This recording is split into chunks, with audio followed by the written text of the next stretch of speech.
So we still have two speakers before the panel. I am pleased to introduce to you Dr. Charles Proctor. Dr. Charles is currently Head of Strategy and Business Development at Genel Energy. Before joining Genel, he spent 24 years at BP, where he was President of BP Middle East, BP Group Chief of Staff, Chief Operating Officer at BP Azerbaijan, and Commercial Manager at BP Angola. His talk is entitled Energy Security Challenges and Opportunities.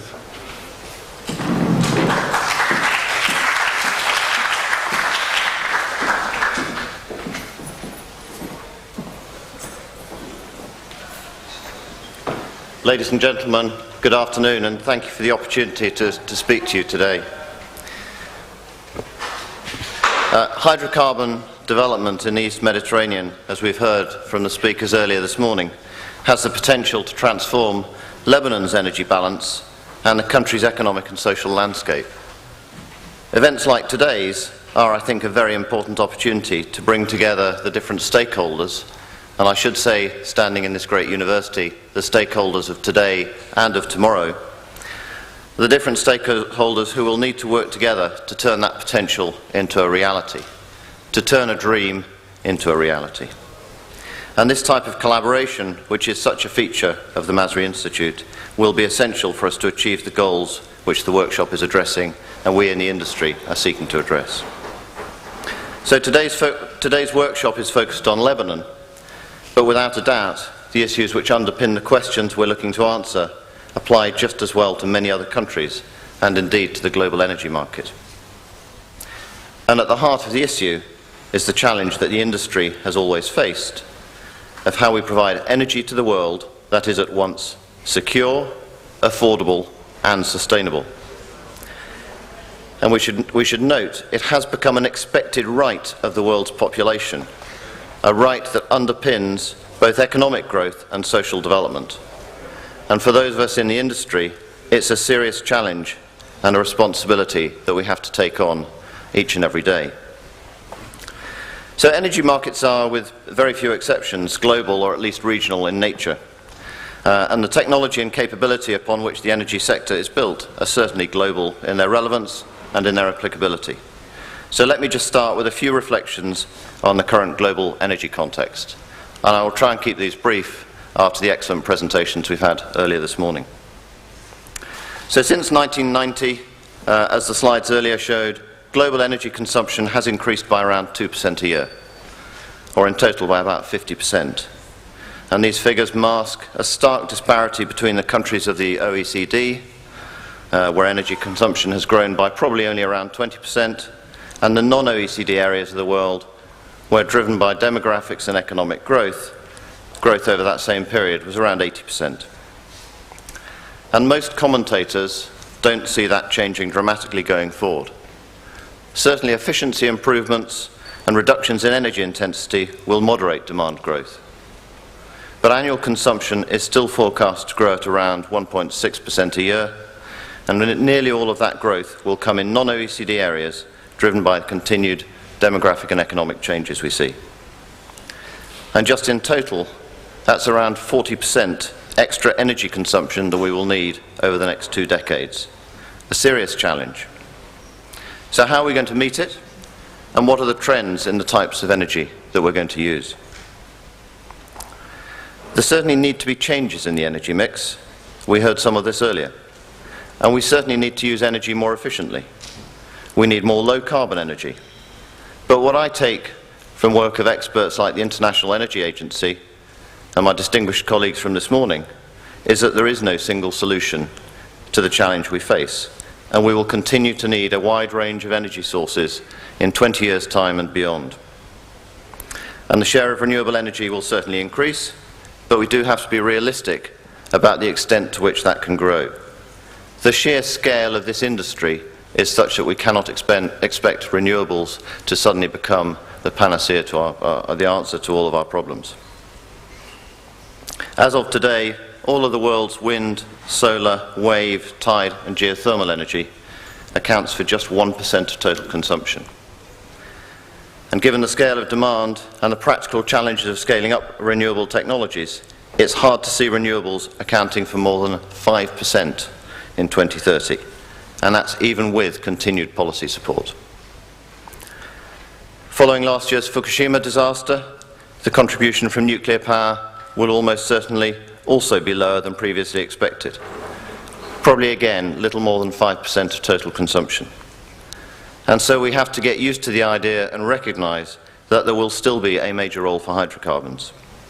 Fossil fuels will almost certainly continue to be the dominant source of energy in 2030, possibly providing still as much as 80% of total demand across the three main fuels: oil, gas and coal. Oil is expected to remain the dominant and most efficient transport fuel.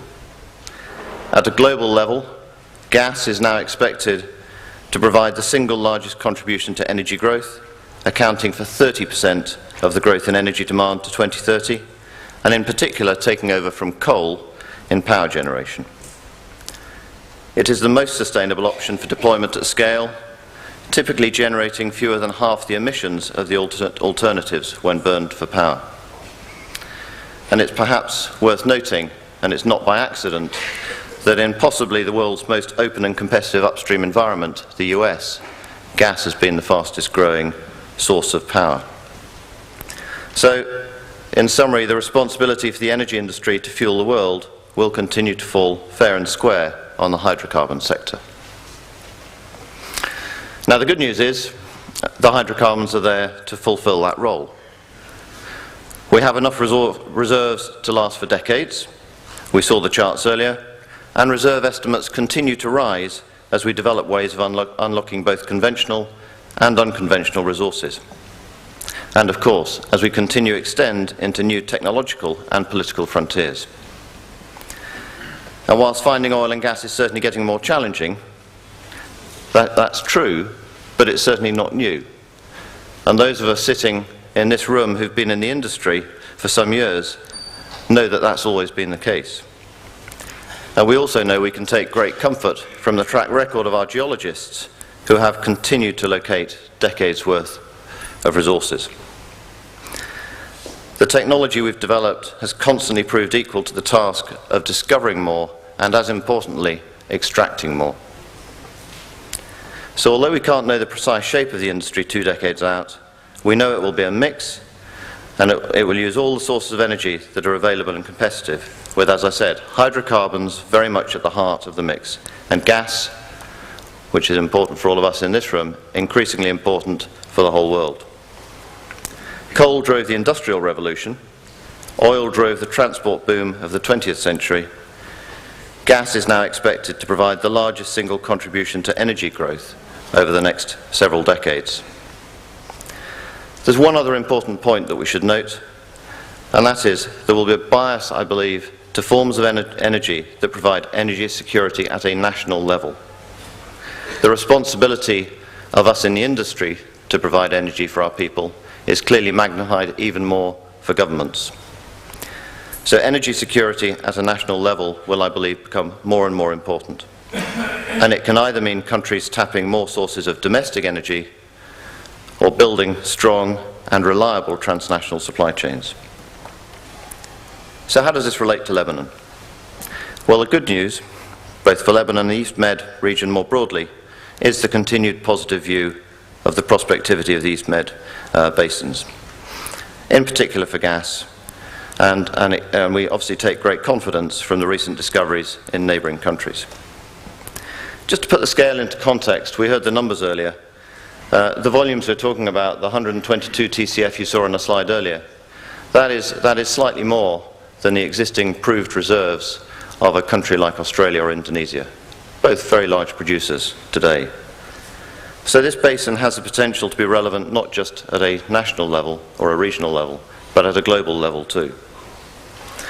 So the big question has to be, what will it take to test the prospectivity to the full?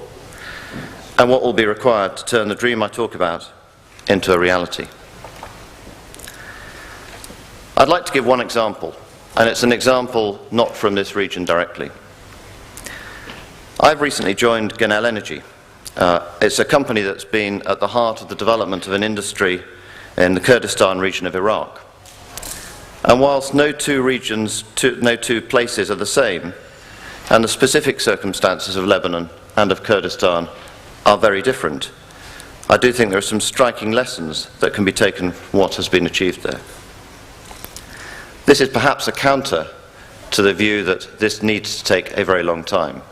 The timescales in this industry are long, but we shouldn't use that as an excuse to make them longer. So in Kurdistan, despite the significant political, commercial and technical risks that existed there and continue to exist, through strong political leadership and an appropriate and stable regulatory and legislative framework, an environment has been created that has allowed the private and public sector to work together with great success. When in Genel we signed the first ever production sharing contract in the region just 10 years ago, there was no real energy industry. As recently as 5 years ago, there was no hydrocarbon production to speak of. Today, oil production capacity alone is 200,000 barrels a day. By the end of the year, that capacity will be 350,000 barrels a day. And plans are in place to take that up to 1 million barrels a day by 2014. So expertise from around the world and the commitment of close to $10 billion US dollars has come together in a very short period of time to achieve a quite phenomenal transformation. And of course, what has been delivered in the energy sector has flowed through to the wider economy. The creation of new jobs, the establishment of local businesses, and a steadily improving standard of living for people in the region. We frequently get caught up looking at GDP per capita numbers. Well, they're impressive. They've increased by a factor of 10. But I think perhaps the most illuminating, excuse the pun, statistic I like to use is what it's meant for people in their houses in Kurdistan. Just a few years ago, households received electricity 2 hours a day. Now they receive it 20 hours a day. And that is why it's so important that we undertake the responsibility we have, because we can make a change to everyone's day-to-day life.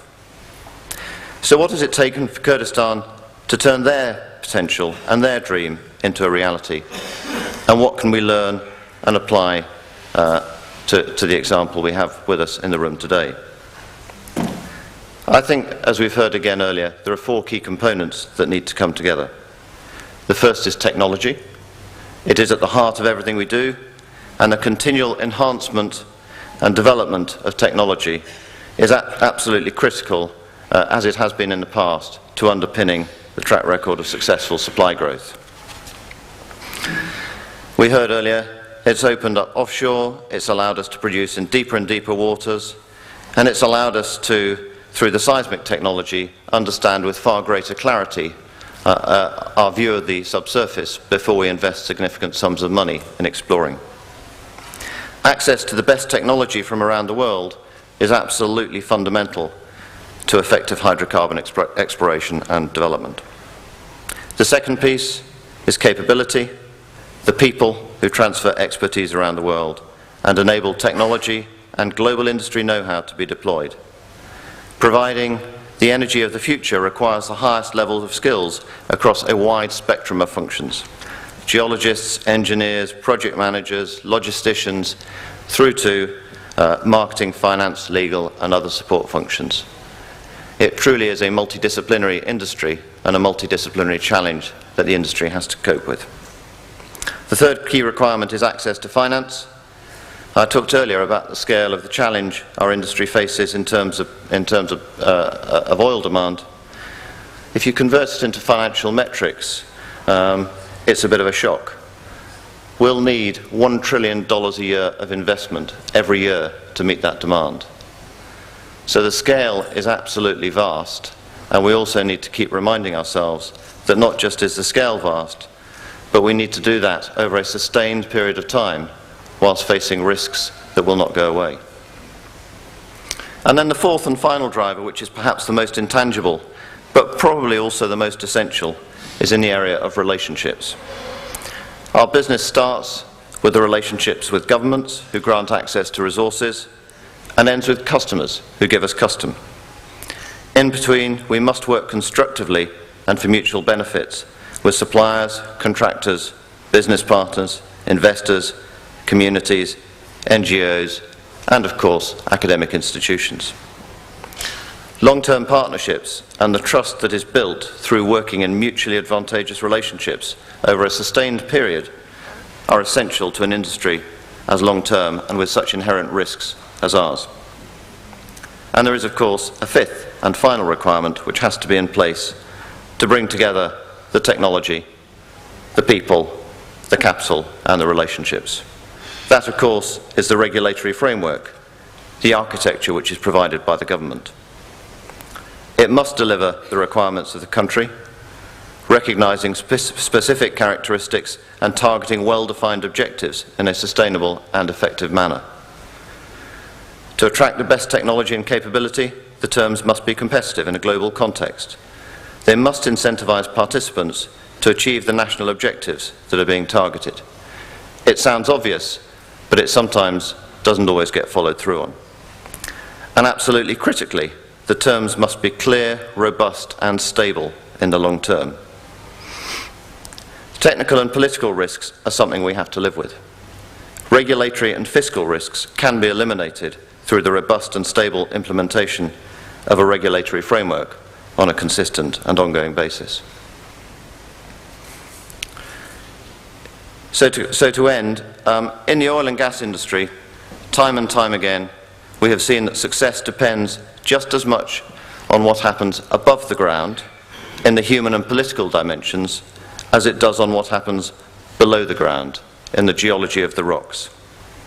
From all I've seen and heard today and over recent years here, I have every confidence that where Lebanon is concerned, the optimism that we have for the geology can equally apply to all that happens above the ground too.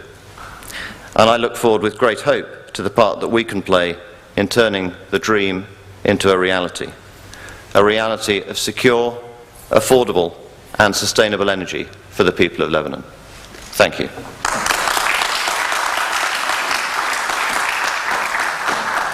We have time for Not one technology for offshore drilling is very expensive. Deep water drilling is very expensive. What's the effect of the price, the gas price on this? So in Lebanon, for example, what should be the price level to justify exploration in Lebanon? We have some idea. So it's always dangerous to put specific numbers on. I think the best answer I can give is to make this work, you're going to need to see significant volumes. And if you can get volumes that are substantial, I'm always a great believer that you can then find a price to make it work. If you discover the resource, you can then worry about the commercial issues later. If you look at the alternatives for Lebanon and the alternatives of importing LNG, that would set a price that might not be entirely palatable, but it sets a price that would allow any significant gas discovery to be matured. I think the discussion would then come down to whether that applied domestically or not. It comes back to the issue of subsidization, which is, as someone described it, as a cancer, which I think is a good description. Yeah. Okay, thank you very much. Thank you.